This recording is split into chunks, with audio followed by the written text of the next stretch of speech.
Hello everyone, my name is Ashu and you are watching our YouTube channel Inside Scholar Academy. तो कैसे हैं आप सब लोग? I hope you all are fine and fit. तो आप सभी को पता है हम किस टॉपिक के बारे में बात कर रहे हैं। पिछले कुछ दिनों से, पिछले 2-3 दिन से एक्चुअली हम बात कर रहे थे लाइफ प्रोसेस के बारे में। सभी को मैंने बता दिया था क्या होती है लाइफ प्रोसेस। लाइफ प्रोसेस के अंदर हमने कुछ मेजर चीजें पढ़ी थी। सबसे पहले हमने पढ़ा था न्यूट्रिशन, उसके बाद में हमने पढ़ा था रेस्पिरेशन, कल हमने पढ़ा था ट्रांसपोर्टेशन, और आज आपका लास्ट टॉपिक है इस चैप्टर का जो है एक्सक्रेशन। एक्सक्रेशन एक बहुत ज्यादा इंपॉर्टेंट टॉपिक है, ठीक है, क्योंकि सभी ऑर्गेनिज्म के अंदर जब वो न्यूट्रिएंट्स लेते हैं तो कुछ ना कुछ मेटाबॉलिक वेस्ट उनकी बॉडी के अंदर इकट्ठा हो जाता है, जिसको बॉडी से बाहर निकलना बहुत जरूरी होता है, ठीक है। तो उस वेस्ट मटेरियल को बॉडी से बाहर निकलने की जो प्रोसेस है वो कहलाती है आपकी एक्सक्रेशन। एक्सक्रेशन अगर ऑर्गेनिजम्स नहीं करेंगे तो वो कोई भी नया न्यूट्रिएंट कंज्यूम नहीं कर सकते। पहले पुराने वाले को बॉडी से बाहर निकालेंगे तभी वो नया न्यूट्रिएंट को कंज्यूम कर सकेंगे, ठीक है। तो देखते हैं एक्सक्रेशन में क्या क्या चीजें आती हैं, क्या क्या ऑर्गन काम करते हैं ह्यूमन बॉडी के अंदर एक्सक्रेशन में, और प्लांट में किस तरह से एक्सक्रेशन होता है, ठीक है भाई। तो बिना किसी देरी के अपना टॉपिक शुरू करते हैं। टॉपिक है हमारा भाई एक्सक्रेशन। कहां पर है भाई? चलिए देखिए क्या होता है एक्सक्रेशन। देखिए definition, excretion is the process of removing metabolic waste from the body. Excretion एक ऐसी प्रोसेस होती है जिसमें किसी ऑर्गेनिज्म की बॉडी मेटाबॉलिक वेस्ट को अपनी बॉडी से बाहर निकालती है, यानी ऐसी प्रोसेस जिसमें कोई ऑर्गेनिज्म अपनी बॉडी के अंदर इकट्ठा मेटाबॉलिक वेस्ट को बॉडी से बाहर निकाले। उस मेटाबॉलिक वेस्ट को बॉडी से बाहर निकालने की प्रोसेस क्या कहलाती है भाई? एक्सक्रेशन कहलाती है। क्लियर यहां तक? अब ये जो एक्सक्रेशन की प्रोसेस होती है वो सभी ऑर्गेनिज्म के अंदर होती है, चाहे तो वो एनिमल हो, चाहे वो ह्यूमन हो, चाहे वो प्लांट हो, चाहे वो माइक्रो ऑर्गेनिज्म ही क्यों ना हो। सभी तरह के ऑर्गेनिज्म एक्सक्रेशन की प्रोसेस को करते हैं, ठीक है। तो सबसे पहले हम किसके बारे में पढ़ेंगे भाई? एक्सक्रेशन इन ह्यूमन बींग्स के बारे में। हमारे अंदर, आपके अंदर किस तरह का एक्सक्रेशन होता है, क्या क्या प्रोसेस होती है, कौन कौन से ऑर्गन एक्सक्रेशन में काम आते हैं। देखिए, the process of excretion in human beings is occur by the excretory system. Excretion की जो प्रोसेस होती है ह्यूमन बींग्स के अंदर वो एक सिस्टम के थ्रू होती है, एक मैकेनिज्म के थ्रू होती है, जिसको हम बोलते हैं एक्सक्रेटरी सिस्टम, ठीक है भाई। देखिए, it consist of 2 pair of kidneys. कितने pair of kidneys? 2 pair of kidneys, 2 ureters, a urinary bladder and a urethra. ये सारी चीजें जब आपस में कंबाइन होती हैं तो कंबाइन होकर क्या बनाती हैं? एक्सक्रेटरी सिस्टम बनाती हैं। समझे? 2 किडनीज होंगी, 2 यूरेटर्स होंगे, एक यूरिनरी ब्लैडर होगा और लास्टली एक यूरेथ्रा होगा। ये सब आपस में कंबाइन होकर क्या बनाते हैं? एक्सक्रेटरी सिस्टम बनाते हैं। क्लियर यहां तक? देखिए डायग्राम से समझिए। ये बीन शेप्ड स्ट्रक्चर आपको नजर आ रही होगी यहाँ पर डायग्राम के अंदर। ये बीन शेप्ड स्ट्रक्चर जो है दोनों साइड, यहाँ पर भी और यहाँ पर भी, ये दोनों क्या है? किडनीज हैं। अब इन किडनी से एक ट्यूब लाइक स्ट्रक्चर बाहर आ रही है, ये वाली जो ट्यूब्स हैं, इन ट्यूब्स को क्या कहते हैं भाई? यूरेटर्स कहते हैं। क्या कहते हैं? यूरेटर्स कहते हैं। दोनों तरफ से आ रही हैं, राइट किडनी से भी और लेफ्ट किडनी से भी। तो 2 यूरेटर्स आकर एक बलून शेप्ड स्ट्रक्चर में आगे जुड़ जाते हैं। इस बलून शेप्ड स्ट्रक्चर को हमने क्या कहा भाई? यूरिनरी ब्लैडर कहा। क्या कहा? Urinary bladder. अब इस यूरिनरी ब्लैडर के नीचे ये एक एग्जिट पॉइंट है जिसको हमने क्या बोला? यूरेथ्रा बोला। अब फंक्शन किस तरह से होता है? देखिए, किडनीज के अंदर आपका ब्लड आता है, ब्लड के अंदर जो वेस्ट मटेरियल होगा वो कंज्यूम कर लिया जाएगा किडनीज के अंदर प्रेजेंट नेफ्रॉन्स के थ्रू। वो नेफ्रॉन उसको कहां भेजेगा? यूरेटर्स में भेजेगा। फिर यूरेटर से होते हुए कहां पर इकट्ठा हो जाएगा? यूरिनरी ब्लैडर के अंदर। फिर यूरिनरी ब्लैडर से आपकी बॉडी से बाहर एक्सक्रेट हो जाएगा, किसके थ्रू? यूरेथ्रा के थ्रू। तो ये था आपका एक्सक्रेटरी सिस्टम। चलिए आगे देखिए, बात हम करते हैं किडनी के बारे में। ये स्ट्रक्चर होती है किडनी की, ठीक है। ये आपके सामने जो बनी हुई है स्ट्रक्चर है किडनी की। ये क्या है आपका? यूरेटर। वो ट्यूब्स लाइक स्ट्रक्चर जो किडनी से बाहर निकल रही थी वो ये है, ठीक है भाई। और ये किडनी के पार्ट्स होते हैं। ये वाला पार्ट को कहलाता है रीनल पेल्विस, ठीक है, इसको बोलते हैं रीनल पिरामिड। इस वाले पार्ट को बोलते हैं कोर्टेक्स, और ये वाला पार्ट जो होता है बीच में इसको बोला जाता है मेड्यूला। ये आप अभी आपके सिलेबस में नहीं है, आप आगे पढ़ोगे इसके बारे में। देखिए, it is a bean shaped organ which is situated in abdominal cavity. ये एक बीन शेप्ड ऑर्गन होता है जो हमारी एब्डोमिनल कैविटी में प्रेजेंट होता है। ठीक है, एब्डोमिनल कैविटी यानी स्टमक वाली जो कैविटी है ये वाली, यहाँ पर क्या प्रेजेंट होती है, किडनीज इस जगह प्रेजेंट होती है। ठीक है, तो एब्डोमिनल कैविटी में बीन शेप्ड स्ट्रक्चर जो होती है उनको हम क्या बोलते हैं, किडनीज बोलते हैं। It filter blood with the help of filtering unit, किसके थ्रू, फिल्टरिंग यूनिट के थ्रू, जिसको हमने क्या कहा, नेफ्रॉन कहा। यानी किडनीज जो होती हैं वो ब्लड को फिल्टर करती हैं एक यूनिट्स के थ्रू, जिसको क्या बोलते हैं, नेफ्रॉन्स बोलते हैं। नेफ्रॉन ही किसी किडनी की स्ट्रक्चरल और फंक्शनल यूनिट होती है। यानी किसी किडनी को बनाने का काम भी नेफ्रॉन का होता है और किडनी के अंदर जो ब्लड फिल्ट्रेशन का काम है उसको करने का भी किसका होता है, नेफ्रॉन्स का होता है। तो नेफ्रॉन को हम स्ट्रक्चरल और फंक्शनल यूनिट ऑफ किडनी भी कहते हैं। देखिए, nephron are the functional unit of kidney. Clear भाई? चलिए आगे देखिए, नेफ्रॉन का जिक्र हो रहा था बहुत देर से, नेफ्रॉन के बारे में पढ़ते हैं। क्या होता है nephron?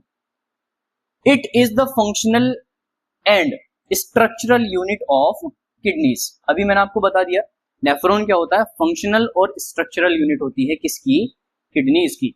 There are millions of nephron found in a kidney. कितने नेफ्रॉन्स प्रेजेंट होते हैं किडनी के अंदर? अप्रोक्स 1 मिलियन, यानी 10 लाख। एक किडनी के अंदर कितने नेफ्रॉन्स प्रेजेंट होंगे? Approx 1 million.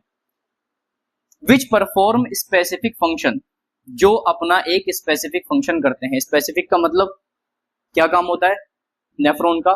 फिल्ट्रेशन ही तो करता है।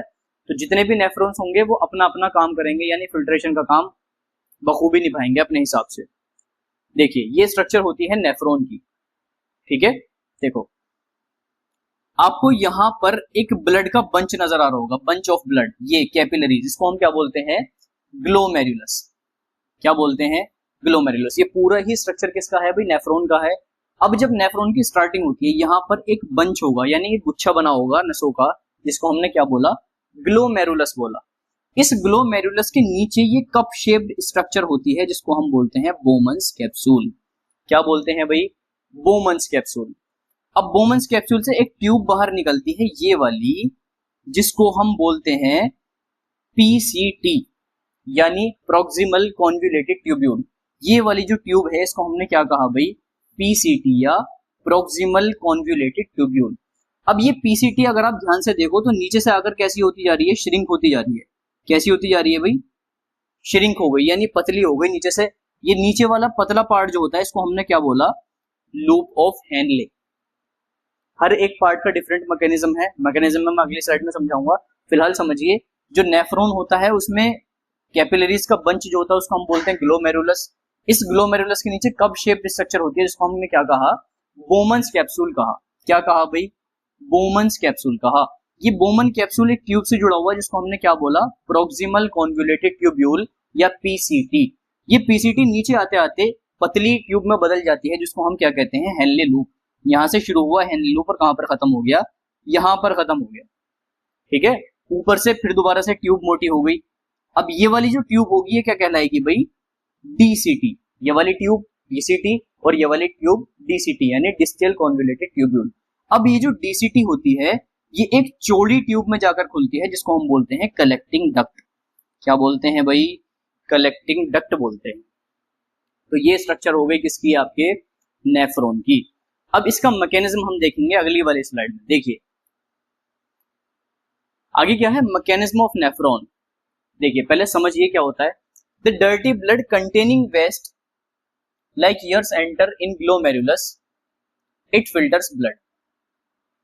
ठीक है, यानी जो आपका ब्लड होता है वो डर्टी मटेरियल को कंटेन करता है, और वो डर्टी मटेरियल कंटेन हुआ हुआ ब्लड कहाँ एंटर करता है? आपके ग्लोमेरुलस में। कहाँ का एंटर करेगा भाई? ग्लोमेरुलस में एंटर करेगा। During the filtration substances like glucose, salt, water, amino acid and urea etc. ठीक है, जब आपका ब्लड एंटर करेगा ग्लोमेरुलस के अंदर तो उसके अंदर क्या क्या चीजें होंगी? ग्लूकोज होगा, सॉल्ट भी होगा, वाटर भी होगा, अमाइनो एसिड्स भी होंगे और यूरिया भी होगा, यानी सारी चीजें ब्लड के अंदर मिक्स होंगी जब आपके ब्लड ने किस में एंटर किया? ग्लोमेरुलस में एंटर किया। When the substance pass through the tubule, that the useful substance reabsorb and the waste material remain in the tubule of nephron। मैंने अभी आपको पीछे डायग्राम में बताया था, यहाँ पर एक ट्यूब्यूल होती है जिसको हम बोलते हैं पीसीटी। अब ग्लोमेरुलस में गंदा ब्लड आ गया, आने के बाद ये गंदा ब्लड कहाँ जाएगा, बोमन्स कैप्सूल में जाएगा। कहाँ जाएगा भाई, बोमन्स कैप्सूल में। और बोमन्स कैप्सूल से कहाँ पहुंचेगा, प्रोक्सिमल कॉन्वुलेटेड ट्यूब्यूल या पीसीटी के अंदर। क्लियर। पीसीटी में ब्लड आ गया, आपका जो गंदा ब्लड था जिसमें ग्लूकोज भी था, सोल्ट भी था, वाटर भी था और यूरिया भी था, आ गया पीसीटी में। अब ये पीसीटी से होता हुआ कहां पहुंचेगा, हेनले लूप के अंदर पहुंचेगा। कहां पहुंचेगा, हेनले लूप। अब जो हेनले लूप होगी वो क्या करेगी, रीएब्जॉर्प्शन करेगी आपके न्यूट्रिएंट्स का, यानी जो एसेंशियल न्यूट्रिएंट है, जैसे ग्लूकोज था आपके ब्लड में मिक्स, और क्या था, सोल्ट था, है ना, अमाइनो एसिड्स थे, उनको एब्जॉर्ब करके वापस से कहां छोड़ देगी, ब्लड में छोड़ देगी। और जो यूरिया है उसको, यूरिया को कहां पहुंचा देगी भी, डीसीटी में पहुंचा देगी। और ये यूरिया डीसीटी के थ्रू कहां पहुंचेगा, कलेक्टिंग डक्ट में पहुंचेगा। समझे, गंदा ब्लड कहां आया, बोमन्स कैप्सूल में, बोमन कैप्सूल से पीसीटी, पीसीटी से हेनले लूप।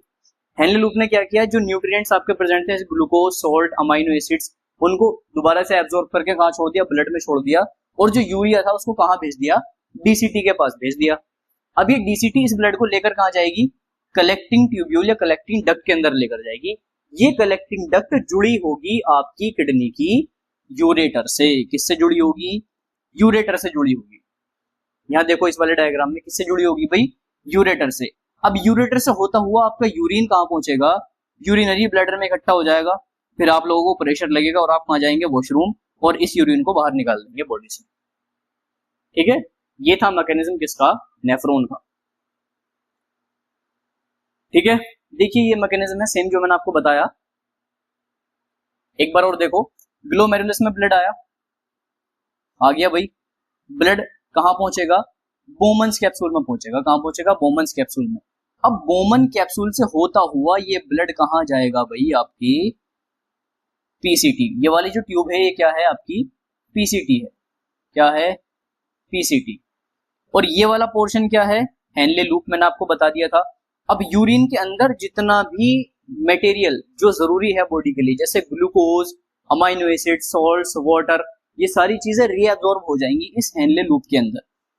रीएब्जॉर्ब हो गई, इसने रीएब्जॉर्ब करने के बाद इसको कहां छोड़ दिया, ब्लड के अंदर छोड़ दिया। और जो वेस्ट मटेरियल यानी यूरिया था उसको कहां छोड़ दिया, इस वाले ट्यूब के अंदर, जिसको हमने क्या बोला, डीसीटी, डिस्टियल कॉन्वुलेटेड ट्यूब्यूल। डीसीटी से होता हुआ ये यूरिन कहां पहुंच गया भाई, आपकी कलेक्टिंग डक्ट में पहुंचा। और ये कलेक्टिंग डक्ट किससे जाकर जुड़ी हुई है, आपकी किडनी के यूरेटर से। यूरेटर इसको कहां पहुंचाएगा, यूरिनरी ब्लैडर में, और ब्लैडर से आपके बॉडी के बाहर। ये होता है mechanism of filtration. I hope सबको सारी चीजें क्लियर हो गई होंगी। ठीक है भाई, चलिए आगे देखते हैं। नेक्स्ट है आपका हीमोडायलिसिस। क्या होती है हीमोडायलिसिस, आपने देखा होगा ऐसे बहुत से लोग होते हैं जिनकी किडनी फंक्शन करना बंद कर देती है। ठीक है, उनके पास ब्लड को फिल्टर करने के लिए एक ऑल्टरनेट ऑप्शन होता है जिसको हम बोलते हैं हीमोडायलिसिस। ठीक है, मशीन्स के थ्रू ब्लड निकाला जाता है आपकी दोनों वेन्स, यानी जो प्योर ब्लड को कैरी कर रही है, जो इम्प्योर ब्लड को कैरी कर रही है, दोनों को कनेक्ट किया जाता है ट्यूब के थ्रू और एक मशीन में लगा दिया जाता है, जिसके थ्रू आपका ब्लड फिल्टर होता है। समझे, देखिए प्रोसेस समझिए क्या होती है। Haemodialysis is consider to the patient of kidney failure, यानी ऐसे पेशेंट को हीमोडायलिसिस कंसिडर की जाती है जिसकी किडनी क्या हो जाती है, फेल हो जाती है। Dialysis machine is known as dialyser. Dialysis machine को क्या भी बोला जाता है, डायलिजर भी बोला जाता है। During this process we remove excess water and salt, balance electrolytes and remove metabolic waste. क्या क्या चीजें होती हैं भाई, देखिए, एक्सेस वाटर को रिमूव किया जाता है, एक्सेस सॉल्ट को बाहर निकाला जाता है, ठीक है, इलेक्ट्रोलाइट्स को बैलेंस किया जाता है ब्लड के अंदर, और मेटाबॉलिक वेस्ट को अलग किया जाता है। समझे, किडनीज क्या करती हैं, मेटाबॉलिक वेस्ट ही तो अलग करती हैं जो यूरिन के थ्रू आपकी बॉडी से बाहर निकलता है। तो ये काम किडनीज कर नहीं रही, तो हमें किससे कराना पड़ेगा भाई, डायलिजर से कराना पड़ेगा। ठीक है, in this process blood extracted from the body. इस प्रोसेस के लिए ब्लड को एक्सट्रैक्ट किया जाता है, यानी बॉडी से बाहर निकाला जाता है, and passes through dialysis machine, और डायलिसिस मशीन से गुजारा जाता है। समझे? ब्लड को निकालेंगे बॉडी से बाहर ट्यूब्स के थ्रू, और किससे गुजारेंगे? डायलिसिस मशीन से गुजारेंगे। There is a semi permeable membrane in this machine which helps to separate metabolic waste from the blood. यहां पर कुछ छोटी छोटी ट्यूब्स होती हैं मशीन के अंदर जिनको डायलिसेट बोला जाता है। क्या बोला जाता है? डायलिसेट। सपोज कीजिए ये आपकी मशीन है, क्या है भाई? आपकी डायलेसर मशीन है। इस डायलेसर मशीन में छोटी छोटी ट्यूब्स होती हैं। क्या होती हैं? छोटी छोटी ट्यूब्स होती हैं जिनको बोला जाता है डायलिसेट। अब ये जो डायलिसेट होती हैं वो सेमी परमिएबल होती हैं, यानी उनकी जो टेंडेंसी होती है वो कैसी होती है? सेमी परमिएबल होती है। सेमी परमिएबल मेम्ब्रेन क्या है? सब्सटेंस को आर पार भेज सकती है, यानी एक जगह से दूसरी जगह पहुंचा सकती है। तो ये वाली जो वॉल्स हैं वो कैसी हैं? सेमी परमिएबल है। तो ब्लड के जो मॉलिक्यूल्स हैं या ब्लड के अंदर जो प्रेजेंट एक्सक्रेटेड मटेरियल है वो बाहर भी जा सकता है और अंदर भी आ सकता है। सेमी परमिएबल है भाई, ठीक है। अब जब इससे गुजारा जाता है तो एक प्रोसेस होती है गुजारने के दौरान जिसको हम बोलते हैं ऑस्मोसिस और डिफ्यूजन। आपने सुना होगा कि सब्सटेंस के मॉलिक्यूल्स का हाई कॉन्सेंट्रेशन से लो कॉन्सेंट्रेशन में जाना क्या कहलाता है? ऑस्मोसिस या डिफ्यूजन कहलाता है। थ्रू सेमी परमिएबल मेम्ब्रेन वाला याद रखना, थ्रू सेमी परमिएबल मेम्ब्रेन। तो हाई कॉन्सेंट्रेशन से लो कॉन्सेंट्रेशन की तरफ चलेंगे भाई मॉलिक्यूल्स। समझे? डायलिसेट क्या है? एक सेमी परमिएबल मेम्ब्रेन की एक ट्यूब है, उसके अंदर ब्लड फ्लो हो रहा है। अब कॉन्सेंट्रेशन ज्यादा है, वेस्ट मटेरियल भी उसके अंदर प्रेजेंट है, तो वेस्ट मटेरियल हाई कॉन्सेंट्रेशन से लो कॉन्सेंट्रेशन की तरफ को निकलना शुरू हो जाएगा, यानी ट्यूब से बाहर निकलना शुरू हो जाएगा, जिससे ट्यूब में आपका प्योर ब्लड ही रहेगा केवल। अब ये प्योर ब्लड नीचे मशीन से होकर वापस आपकी बॉडी से जुड़ जाता है और बॉडी में आपका प्योर ब्लड फ्लो हो जाता है। तो ये प्रोसेस होती है डायलिसिस मशीन की। देखिए मशीन किस तरह की दिखाई देती है, इस तरह की। देखो वेन्स और आर्टरीज को कनेक्ट किया जाता है ट्यूब्स के थ्रू। किसके थ्रू भाई? ट्यूब्स के थ्रू कनेक्ट किया जाता है। यहां से आपका इम्प्योर ब्लड गया कहां पर? डायलिसिस मशीन में। अब ये जो ट्यूब आपको नजर आ रही है, ये ट्यूब है आपकी डायलिसेट। क्या है भाई? डायलिसेट।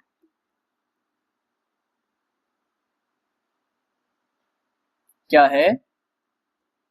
डायलिसेट। ये ट्यूब कौन सी है? डायलिसेट है, जिसकी वॉल्स कैसी हैं? Semi permeable. कैसी हैं भाई? Semi permeable. Semi permeable. अब सेमी परमिएबल है तो सब्सटेंस को बाहर भी भेज सकती है और अंदर भी ला सकती है, ठीक है। अब जब इम्प्योर ब्लड फ्लो हुआ तो इसमें कुछ मेटाबॉलिक वेस्ट भी होगा, तो मेटाबॉलिक वेस्ट होने की वजह से इसकी कॉन्सेंट्रेशन कैसी रहेगी भाई? हाई रहेगी। अब कौन सी प्रोसेस होगी यहाँ पर कि जो सब्सटेंसेस के मॉलिक्यूल्स हैं वो हाई कॉन्सेंट्रेशन से लो कॉन्सेंट्रेशन की तरफ को चलेंगे, ठीक है, through the semi permeable membrane. तो यहाँ पर जो भी वेस्ट मटेरियल इकट्ठा है वो बाहर निकलना शुरू हो जाएंगे हाई कॉन्सेंट्रेशन से लो कॉन्सेंट्रेशन की तरफ। कहाँ निकलना शुरू हो जाएंगे? हाई कॉन्सेंट्रेशन से लो कॉन्सेंट्रेशन की तरफ। और यहाँ पर आपका ब्लड कैसा हो जाएगा? प्योर हो जाएगा नीचे आते आते, और प्योर होने के बाद वापस से आपकी वेन में छोड़ दिया जाएगा, यानी आर्टरी में छोड़ दिया जाएगा। क्लियर? और जो आपका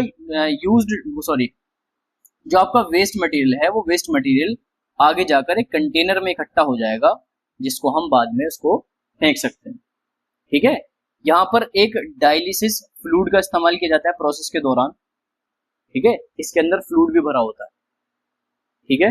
डायलिसेट के अलावा एक वो बनाया जाता है, यानी एक ऐसा एनवायरनमेंट बनाया जाता है जिसके अंदर डायलिसेट प्रेजेंट, डायलिसेट की ट्यूब्स लगी होती है, और इसके अंदर यहाँ पर क्या भरा होता है? डायलिसिस सॉल्यूशन भरा होता है। तो जहां से सब्सटेंसेस के मॉलिक्यूल या ब्लड का वेस्ट मटेरियल हाई कॉन्सेंट्रेशन से लो कॉन्सेंट्रेशन की तरफ को चलता है, और जो वेस्ट मटेरियल है वो आकर किस में इकट्ठा होता रहता है? यूज्ड डायलिसिस फ्लूइड के अंदर, ठीक है। इस तरह से आपका ब्लड जो है वो प्योर हो जाता है और आपकी बॉडी में वापस से छोड़ दिया जाता है। ये मैकेनिज्म जो है वो लगातार साइकिल के रूप में चलता रहता है। आई होप यहाँ तक आपको सारी चीजें क्लियर हो गई होंगी, ठीक है भाई। चलिए यहां तक आपका excretion in human beings complete हो गया है। आगे जो आपका पोर्शन है वो क्या है, एक्सक्रेशन इन प्लांट। अब जो प्लांट्स होते हैं वो डिफरेंट डिफरेंट तरीके से एक्सक्रेशन करते हैं। किस किस तरह से करते हैं देखो भाई, oxygen, carbon dioxide and water are excreted by the process of transpiration. ये है आपका ट्रांसपायरेशन, ये गलत लिखा हुआ भाई, ट्रांसपोर्टेशन नहीं है, ये है ट्रांसपायरेशन। ट्रांसपायरेशन, समझे? तो प्लांट जो होते हैं क्या क्या एक्सक्रीट करते हैं भाई, ऑक्सीजन करते हैं, कार्बन डाइऑक्साइड करते हैं, वाटर करते हैं through the process of transpiration. और किसके थ्रू करते हैं भाई, स्टोमेटास के थ्रू। मैंने आपको बताया दिया था स्टोमेटास क्या होते हैं, पोर्स होते हैं जो सरफेस पर प्रेजेंट होते हैं लीव्स की। तो ये क्या करते हैं, कार्बन डाइऑक्साइड भी रिलीज करते हैं, यानी एक्सचेंज ऑफ गैसेस भी कराते हैं, और आपके वाटर को एवोपरेट भी करते हैं। तो एक तरह से एक्सक्रेशन कर रहे हैं, किसी भी मटेरियल को अपनी बॉडी से बाहर निकलना एक्सक्रेशन ही तो होता है। ये एक्सक्रेशन करते हैं कौन सी प्रोसेस के थ्रू, ट्रांसपायरेशन प्रोसेस के थ्रू। और कौन काम करते हैं भाई ट्रांसपायरेशन में, काम करते हैं आपके स्टोमेटास। ठीक है, plants excrete some other substances stored in leaves, bark, resins etc which fall from the plant। कभी कभी होता है कि जो प्लांट्स होते हैं वो अपने वेस्ट मटेरियल को, जो पुरानी लीव्स होती है उनके अंदर इकट्ठा कर देते हैं, और वो लीव्स फॉल आउट होकर उस वेस्ट मटेरियल को उसकी प्लांट की बॉडी से अलग कर देती है। जैसे आपने देखा होगा कि पत्ते जो हैं वो सूख जाते हैं। सूखे क्यों हैं, क्योंकि उसके अंदर वेस्ट मटेरियल इकट्ठा हो गया। ठीक है, फ्रेश मटेरियल उसको नहीं मिल रहा, इकट्ठा क्या हो गया, वेस्ट मटेरियल हो गया। अब वो प्लांट पत्ता जो है वो सूख गया, और सूख के पत्ते जो प्लांट है उससे नीचे चढ़ जाएगा, जिससे वो इस प्रोसेस के थ्रू एक्सक्रेट हो जाएगा। समझे? Some metabolic waste excrete in the form of calcium oxalate in colocasia leaf. ठीक है, कुछ सब्सटेंस यानी कुछ मेटाबॉलिक वेस्ट एक्सक्रेट होता है किसके फॉर्म में, कैल्शियम ऑक्सिलेट के क्रिस्टल्स के फॉर्म में। किसमें होता है, कोलोकेसिया लीव्स के, और एंड द स्टेम ऑफ जमीन कंद, एंड द स्टेम ऑफ जमीन कंद। ठीक है, इसके बाद में plants emit waste into soil around them.